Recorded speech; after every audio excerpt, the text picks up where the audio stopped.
Okay, well, I want to welcome you guys to a great talk today. We're going to talk about three things that you can do that can have a better and more healthy life. And to start off, I'm John Seeley. I'm a best-selling author, and I actually have my guest today is Sherry Gideons, and she is going to help you with understanding a whole bunch of good stuff about health. But right now, let's find out more about Sherry. Sherry, tell us a little bit more about you and how you got into the health field. Well, I started out at, what I like to say the evolution of bodybuilding, which really got its start in the 1980. And my husband was at the time stationed in Europe, and there wasn't a whole lot for me to do. And so I used to go to the gym on the base. And one day I was invited to join the Army powerlifting team, and I began to compete powerlifting all over Europe.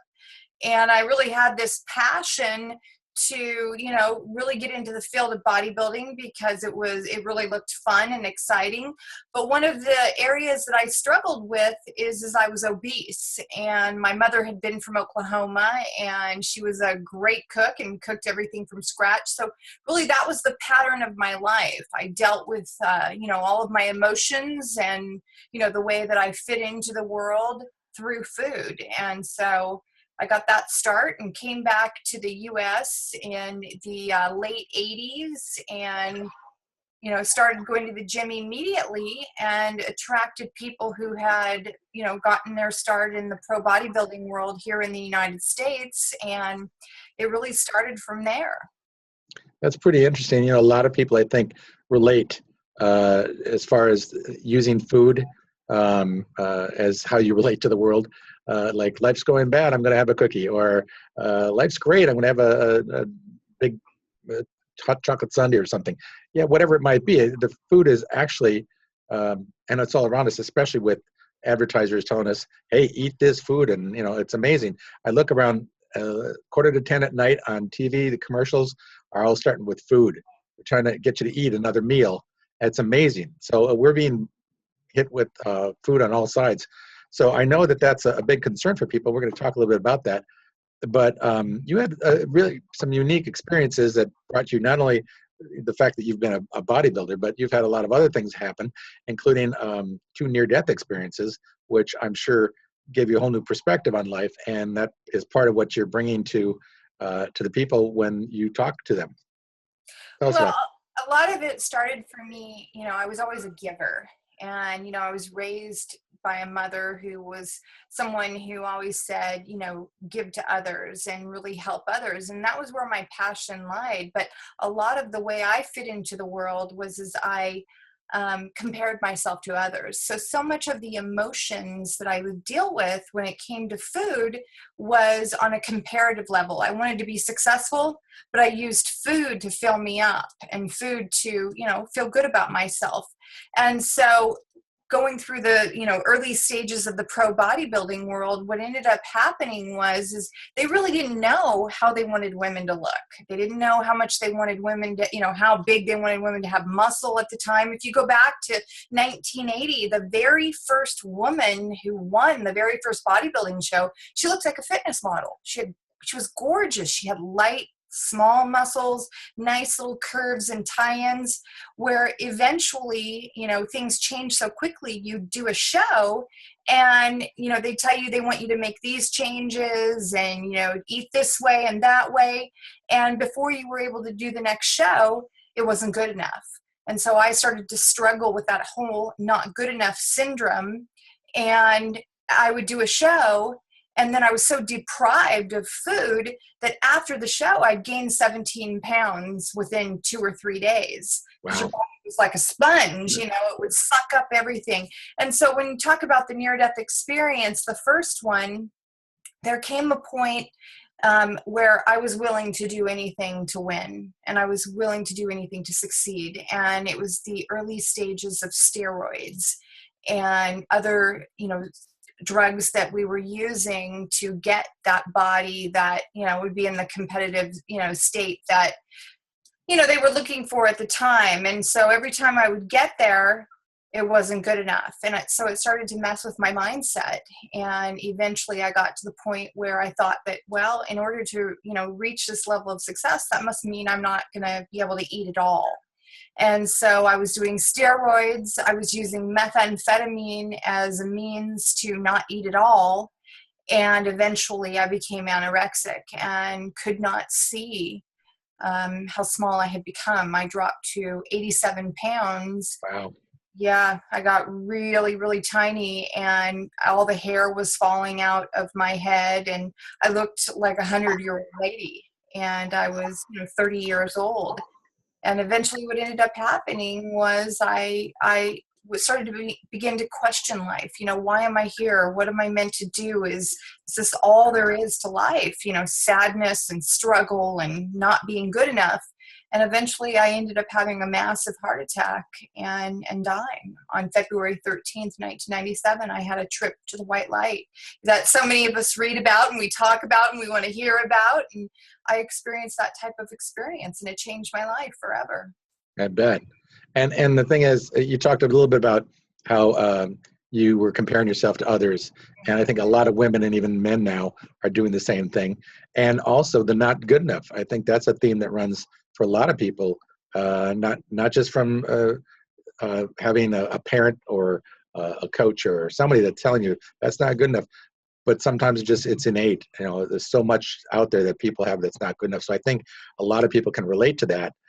But not only did you have one near-death experience, you had a second one. And how did that come about? Well, having had the first near-death experience, I was given insights in what we like to call the white light. And I was shown, why I'm here, what my purpose is, and really what is available to all of us, the power that each and every one of us has, the gift that we are, and tools that we can use to create anything we want. And so was it 2003, I got pregnant with twins. Wow. And yeah, I was 39 years old, and, let alone one child. Here I am, having a child at almost 40, I'm having two. And I owned a health club at the time, so I was very fit and very healthy and dedicated myself to, eating healthy during this pregnancy. And right after delivery, one of the babies struggled to eat. I mean, she was projectiling everything that she ate at the time. And so they ended up coming back and discovering that she was born without a throat. She had a little box that grew at the opening of her mouth, but the rest of her organs grew to her lungs. And so she was medevaced immediately to a hospital in Sacramento.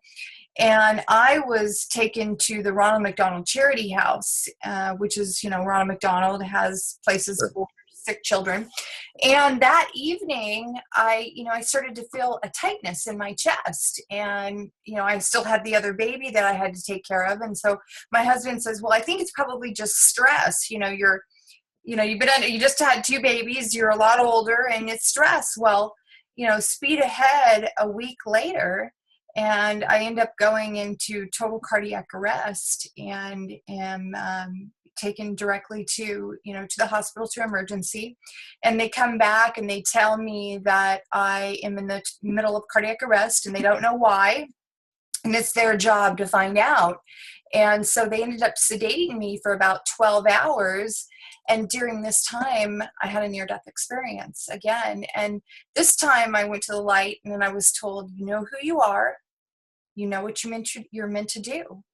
And I ended up coming to at that time. And my husband was, basically in the outside of the ICU going crazy, trying to figure out what's wrong with me. And him and the doctor walk in, and the doctor proceeds to tell me that I only have 30% heart function, and that I'm going to be on my back for the next 6 months waiting for a heart transplant, and that I could die within that 6 months.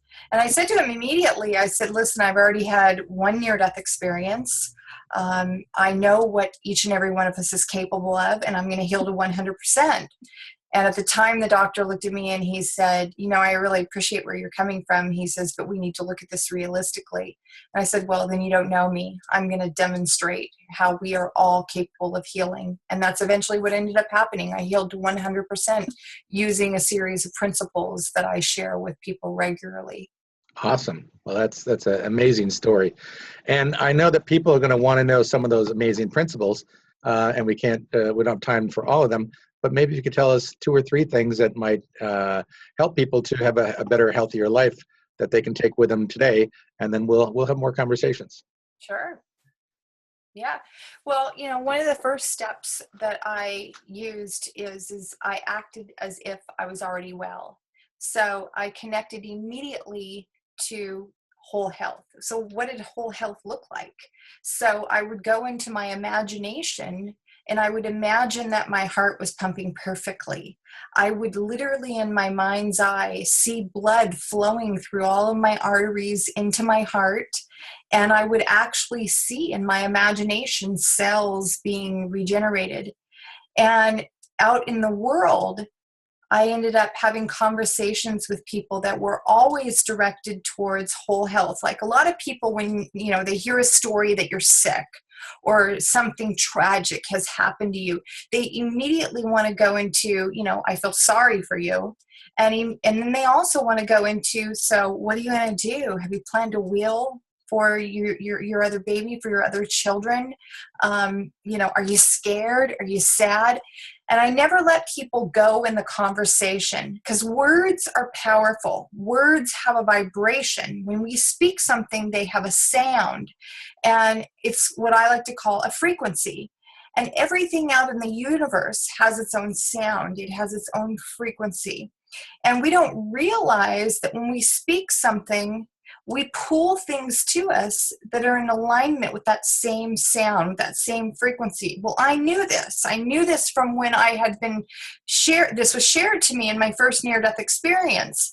And so instead of talking about fear, what I call false evidence appearing real, instead of talking about sadness or sickness, I would say to people, hey, how about we talk about how I'm going to outweigh the odds, how I'm going to persevere, how I'm going to win. So the first thing, step 1, I immediately connected to the fact that I was already whole. I was already well. And I believed that. And secondly, what I did is I went into my imagination and I imagined from that place that I was already well. And what did it look like as if it were so right now? Thirdly, any conversations that I had with anybody in the physical world were always directed towards the fact that I was going to win, that I was going to persevere. And so all 3 things that I did were all directed towards that I was already whole, perfect, and complete and well today. And I kept acting like that every day from that place. That's a great thing, because it's really, the first thing was deciding that you're going to, be well, then imagining literally what it's like to be well so that your body will go, oh, that's where we want to go. Great, we're going to do that. And then getting the people around you to agree with you and to support you as you would prove that your body is able to heal itself, which in most cases it is. And I think, it's a lot of people think that's just hooey, except that you're living proof it's not. And you're not the only one. I know lots of people who have done this kind of thing. So they say miracles are amazing. Well, miracles happen every day, and it's about deciding what miracle you want for you. So congratulations on that. And I know that a lot of people are going to want to find out more about you, maybe about me at some point. And I know we're working together, and there's a website that we put up, which we're adding more to all the time. Called 60, that's a 60 second, like TikTok, soul, like your soul, Lution, Soulution. So it's SOULUTION .com. So I know that's where we want to have people go to message us. We have a blog there. We're going to have a whole bunch of other cool things going on. We're going to have more videos we're putting on for people. So if you like this, tell your friends, and we'll let you know we're going to have some more soon. So Sherry, it was great to hear your story, because I know a lot of people will be inspired by it, and hopefully that kind of those three key ingredients of success toward healing will be something that people can use themselves. Yeah, and the beauty of it is I don't have anything that you yourself and everyone out there in the world doesn't have themselves. Each one of us has the ability to access this power on the inside. And it starts with today. It starts with being aware of what you're thinking, how you're feeling, and connecting to that power on the inside of you. And so I always tell people it starts with baby steps, and look at what happened to me. I mean, I'm living proof, just as you've said. Well, I know that this is going to be great, because next time we're turning the tables, you're going to be talking, interviewing me, because I've got some stories myself that I want to help people with, to give them some exact things of what they can do. So let's end this one today, but we're going to come back very soon. So I hope you guys pay attention, look for more of these, and check out 60secondsolution.com. Till then, take care.